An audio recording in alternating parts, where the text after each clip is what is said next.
नादिम बदीन जे सरहदी इलाइक़नि में पूरे मुल्क जियां योम दिफ़ा भरपूर नमूने सां मल्हायो वियो। सरहदी चेक पोस्टनि ते अॼु बि जवान पेरो ॾेई वतन जो दिफ़ा करे रहिया आहिनि। वधीक तफ़सील लाइ ॾिसूं था मेरान टीवी गोलारची जे रिपोर्टर सरदार भट्टी जी रिपोर्ट।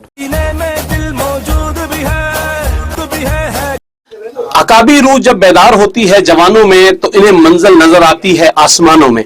अज 6 सितंबर जो है उन दिहाड़े जी योम दिफ़ा जो ॾींहुं आहे त सॼे मुल्क में जो इहो ॾियारो वॾे जज़्बे सां मल्हायो वञे थो। त बदीन जे RKB जो बॉर्डर है रहीम की बाज़ार जो चयो वञे थो उते अज परचम कुशाई थी, क़ौमी तरानो पढ़ियो वियो ऐं जेके शहीद फौजी आहिनि उन्हनि जे लाइ क़ुरान ख़ानी जो एहतमाम कयो वियो, वॾो खाधो पुण कयो वियो। ऐं हिन बॉर्डर ते अॼु बि जेके हे फौजी जवान आहिनि पंहिंजा घर पंहिंजा बचा छॾियो सिर्फ़ असांजे लाइ हिते जेको आहे मौजूद आहिनि।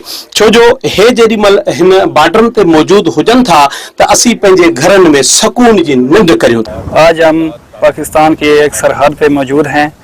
सबसे पहले हमने 6 सितंबर के मनाने के लिए कुरान ख़ानी की और उसके बाद परचम कुशाई की और इसके बाद अपनी सरहदों की ड्यूटी के लिए सरअंजाम दे रहे हैं।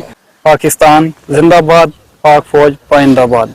आज का दिन 6 सितंबर का दिन हमने कुरान ख़ानी के साथ आगाज़ किया और अपने जवानों के साथ अपने शहीदों को याद करके ये दिन मनाया जा रहा है।